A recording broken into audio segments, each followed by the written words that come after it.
Welcome to MG9 news. ప్రమాదకరంగా వేలాడుతున్న transformer వైర్లు పట్టించుకొని విద్యుత్ అధికారులు కూలడానికి సిద్ధంగా ఉన్న విద్యుత్ స్తంభం ఏఈ దృష్టికి తీసుకెళ్లినా స్పందించని అధికారి. తెలంగాణ మేడ్చల్ జిల్లా కాప్రా మండలం జవహర్ నగర్ మున్సిపల్ కార్పొరేషన్ పరిధిలో పాపయ్య నగర్ కాలనీలో ప్రమాదకరంగా మారిన ట్రాన్స్ఫార్మర్ వైర్లు పట్టించుకొని విద్యుత్ అధికారులు ఏదైనా ప్రమాదం జరిగితేనే పట్టించుకుంటామో అనే చందంగా మారిన విద్యుత్ అధికారుల తీరు. గాఢ నిద్రలో జవహర్ నగర్ విద్యుత్ అధికారులు పాపయ్య నగర్ కాలనీలో ప్రధాన రహదారి పక్కన ట్రాన్స్ఫార్మర్ కనీసం చుట్టూ ఫెన్సింగ్ కూడా లేదు.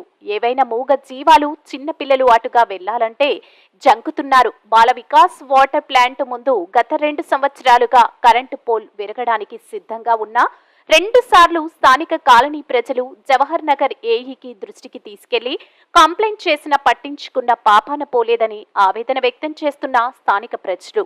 గాలి దుమారాలు వచ్చినప్పుడు కరెంట్ పోల్ ఎప్పుడు విరిగి ఇండ్లపైన పడుతుందో ఏమో అనే భయంతో బిక్కుబిక్కుమంటూ బ్రతుకుతున్నారని ఆవేదన వ్యక్తం చేస్తున్న స్థానిక ప్రజలు. ఇకనైనా విద్యుత్ అధికారులు స్పందించి ఇండ్ల ముందు వేలాడుతున్న వైర్లు విరగడానికి సిద్ధంగా ఉన్న కరెంటు పోల్ మార్చాలని కోరుతున్న పాపయ్య నగర్ కాలనీ ప్రజలు. AP Telangana MG9 TV news channel Jawahar Nagar municipal corporation incharge Balu Mudiraj.